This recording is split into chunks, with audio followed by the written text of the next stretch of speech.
قسمت دوم مجموعه سابروتین ما هست و میخوام ادامه اون کار بهتون توضیح بدم. خیلی خب، من اومدم یک نتیجه از سابروتین گرفتم و یک نتیجه از CAE گرفتم و با هم دیگه هم دیدیم که چطور اومدم این کار براتون انجام دادم که اعدادش هم دارید میبینید کاملا با هم دیگه برابر و یکی هستن. خیلی خب، حالا میخوام یک مثال سخت‌تر رو با هم دیگه کار کنیم و بهتون بگم چطور باید این کار رو برای خودتون انجام بدید. این مثالی هستش که میخوام بهتون توضیح بدم و بهتون بگم چه کار باید انجام بدید و حلش رو بهتون بگم. خیلی خب، اینجا فیکسیت شده، یک نیرو در واقع به این خط و یک نیرو هم به این خط وارد شده. اعدادی هم که داره کاملا یکی هستش و برابر، یعنی نیاز نیست تو ماژول پارت بریم و اعدادش رو با هم دیگه تغییر بدیم. خیلی خب، حالا برام و این رو با هم دیگه حلش کنیم و بهتون بگم چه کار باید انجام بدید. پس یه نیرو رو به سمت راستش وارد میشه، یه نیرو سمت چپ و وسطش هم فیکسه دیگه. خیلی خب، پس بعد بیام و اول مدل CAE خودم که این هستش رو باید کار کنم. میام تو مدل CAE خودم، بذارید اینو کامل براتون به این صورت درش بیارم. تو ماژول لود فرقش میکنه دیگه، یعنی فرقی که انجام میشه خب تو ماژول لود، تو ماژول دیگه که کاملا یکی هستش. خیلی خب، این کرییت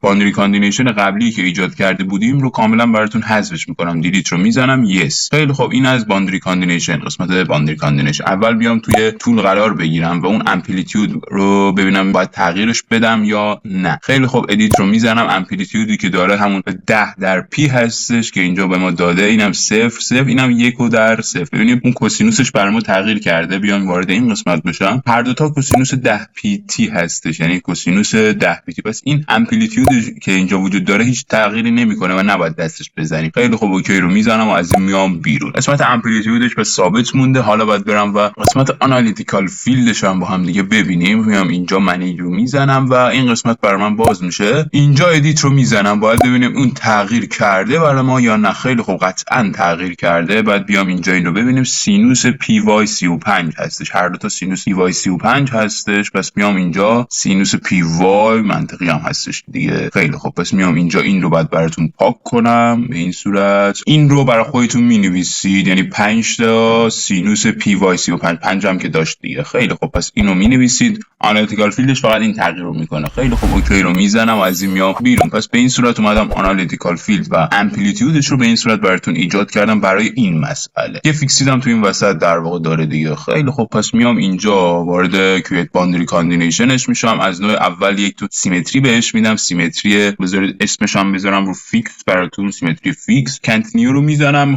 نمیخوام حالا ست بر من ایجاد بشه. اینجا میام این رو براتون انتخاب میکنم، کامل شیفت رو نگه میدارم که کامل بر من انتخاب بشه. خیلی خب، شکل رو براتون انتخاب میکنم. این دایره درونی دان رو میزنم و کامل میخوام برای من فیکس بشه دیگه. اوکی رو میزنم و ایجادش میکنم. پس به این صورت اومدم این قطعه رو کامل براتون فیکسش کردم. حالا بعد یک نیرو به اینجا و یک نیرو به اینجا وارد کنم. میام از قسمت کرییت باندری کاندینیشن استفاده میکنم. دیسپلیسمنت روتیشن رو میزنم. اولیو من براتون میدم رایت، یعنی در واقع میخوام نسبت به اون خط رایت خودم ایجاد کنم. کنتینیو رو میزنم. میام اینجا این رو براتون انتخاب میکنم، شیفت رو نگه داشتم، این دان رو میزنم و اینجا میخوام نیرویی که بهش وارد بشه خب طبیعتا آنالیتیکال فیلد و امپ 1 ما هستش که اومدم ادیتش کردم و تغییراتش رو اعمال کردم. نیرویی هم که میخوام وارد بشه خب طبیعتا بیاد تو سوالو ببینید نیرو رو به این ور هستش. البته رو به 3 هم باید بهش بدم، یعنی یه U1 و یه U3 بهش میدم. U1 شو من میدم 1 براتون، U3 هم میذارید 0 باشه. میتونید U3 هم ندید، یعنی تو راستای Z هیچ نیرویی بهش وارد نمیشه. بذارید اینو بگم، حتما حالا فرقی نخواهد کرد اگر اینو تیکش رو هم نزنید. شما تیک این رو نزنید ببینید چه اتفاقی میفته. خیلی خب، پس این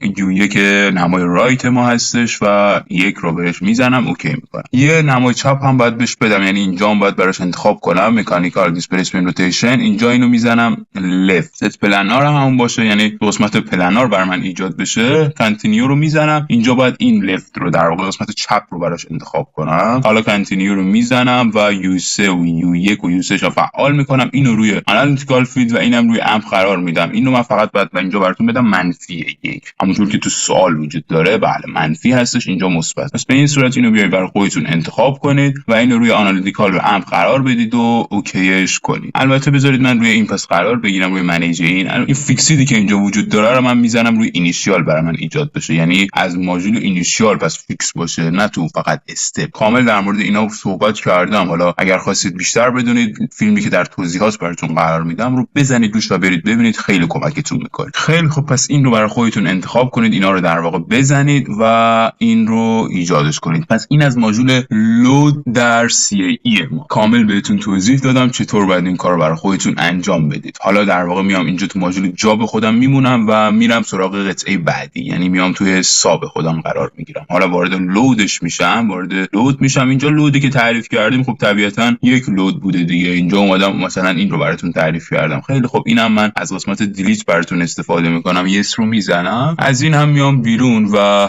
اینجا یک create boundary combination بهش میدم. خب create boundary combination اولش هم بازم فیکس هستش برای ما، فیکس رو بذارید براتون بزنم، این فیکس هستش. سیمتری کانتینیو رو میزنم و این دایره رو باید براتون انتخاب کنم. خیلی خوب سریع این کارو انجام بدم. دان رو میزنم، این هم حالت کاملا میخوام فیکس باشه. اوکی رو میزنم و ایجادش میکنم. یه باندری بعدی که میخوام ایجاد کنم بذارید این رو بزنم. اینجا دیسپلیسمنت روتیشن، اینجا اینو میدم رایت برای شما که در نمای رایت برای من ایجاد بشه. کانتینیو رو میزنم، این خط رو براش انتخاب میکنم، شیفت رو نگه داشتم این خط. حالا دان رو میزنم، اینجا باید U1 و U3 رو فعال کنم. U3 رو من میدم 0، U1 هم که داره اینجا من براتون میدم 1. خیلی خب اینم فقط باید بیایم یوزر دیفاین قرار بدید. خیلی خب البته میگه ماژول دیس، حواسمون باشه. خیلی خب اوکی رو میزنم، از این میام بیرون. اینم به همین صورت، یعنی اینجا هم باید بیان یه دونه create boundary combination، اینجا اینو من سریع براتون میدم left displacement rotation کانتینیو رو میزنم. اینجا این خط رو براتون انتخاب میکنم. فقط فرقش با قبلی در اینه که اینجا باید U1 رو بدم منفی. اینم میذارم رو حالت یوزر دیفاین و اوکیش میکنم. پس به این صورت اومدیم این باندری کاندینیشن هایی که در واقع اینجا هستش رو براتون ایجاد کردم. البته حواستون باشه که اینم میبرم روی اینیشیال براتون قرار میدم که از اینیشیال این فیکس باشه، نه فقط در ماژول استپ. خیلی خب پس این از قسمت لود این مجموعه که اومدم کامل بهتون توضیح دادم و بهتون گفتم چه کار باید انجام بدید. حالا بیام تو ماژول جابش قرار بگیرم. جابی که در واقع ایجاد کردیم، یکیش جاب مدل ساب ما هستش که اینجا وجود داره، یه دونه هم جاب مدل CAE ما هست در واقع. خیلی خب البته بذارید من اینجا یه رینیم بزنم، این جاب 2 رو بکنم جاب ساب براتون. رینیم رو میزنم، جاب ساب رو در واقع انتخاب میکنم، اوکی میکنم. خیلی خب من اول میرم اون مدل سابم هم ایجاد میکنم، یعنی میرم تو ویژوال استودیو و مدل ساب خودم رو کامل مینویسم، برنامه‌ای که بعد داشته باشه رو، بعدش در واقع هر دو تا رو ران میگیرم. خیلی خب پس بذارید اول بیام توی مدل ساب خودم، اینجا این رو میزنم. این برنامه‌ای بود که براتون نوشتم، اینجا کامل بهتون توضیح دادم که چطور باید این کار برای خودتون انجام بدید. مدل ساب خودم قرار دارم و اینو براتون نوشتم. اینجا خورد تابع تغییر کرده برای ما، پس باید اینم براتون تغییر بدم. خیلی خب من سریع برنامه‌شو مینویسم، بعداً بهتون توضیح میدم که چه کار در واقع انجام دادم. ران.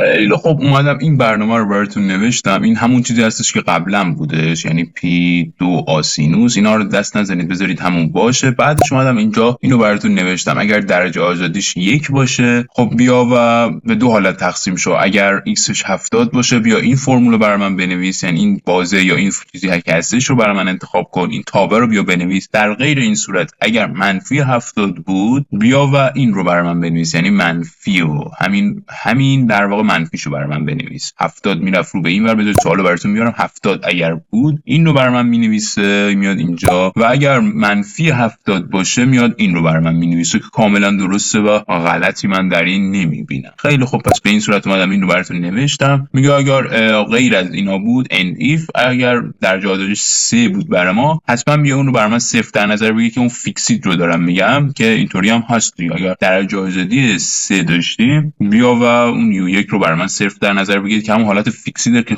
خود CAE هم براش تعریف کردم. حالا اینجا هم براتون نوشتم که به این صورت میتونید این کار برای خودتون انجام بدید. البته یه چیز در اینجا اشتباه هستش، من اینجا یه کنترل X بزنم این رو بیارمش پایین، یه کنترل V اینجا میزنم و اینم یه خورده من باید ببرمش براتون عقب‌تر که اینجا باشه برام. خیلی خوب به این صورت بیاید این برنامه رو بنویسید. پس اینو اومدم براتون نوشتم و ایجادش کردم. این پس این برنامه‌ای هستش که باید برای خود در واقع ساب روتین خودتون بنویسید. یه سیو رو براتون میزنم یا کنترل اس میکنم، من سیو رو اینجا میزنم، مدل ساب خودم ایجاد میشه. این خیلی خوب. حالا که در واقع اومدم این کار براتون انجام دادم و اون برنامه‌اش هم نوشتم، حالا بعد موقع ران کردن کار هستش. خیلی خوب میام تو اول تو CAE وارد ماژول جاب خودم میشم، تو CAE خودم قرار میگیرم، سابمیت رو میزنم، ثبت میکنم تا اون جواب لازم رو به من بده. خیلی خوب میگه موفقیت آمیز بوده و و هیچ اروری به ما نداده. خیلی خب بچه‌ها، این از جوابی هستش که اینجا میده به ما. یکیش مدل CAE و یکیش مدل ساب هستش که اینجا دارید میبینید اعدادش کاملا با هم دیگه برابره. من میام روی یو هم براتون قرار میگیرم که کامل یوش رو هم داشته باشید، ببینید کاملا با هم دیگه برابر هستش و جوابی که گرفتیم کاملا درست هستش. خیلی خب بچه‌ها، حالا مثال های متنوعی میشه از این قسمت حل کرد. من اومدم این مثال رو کامل براتون حل کردم و بهتون توضیح دادم. حالا کم کم از ماژول دیسپ میام بیرون و ماژول دیسپ رو کامل بهتون توضیح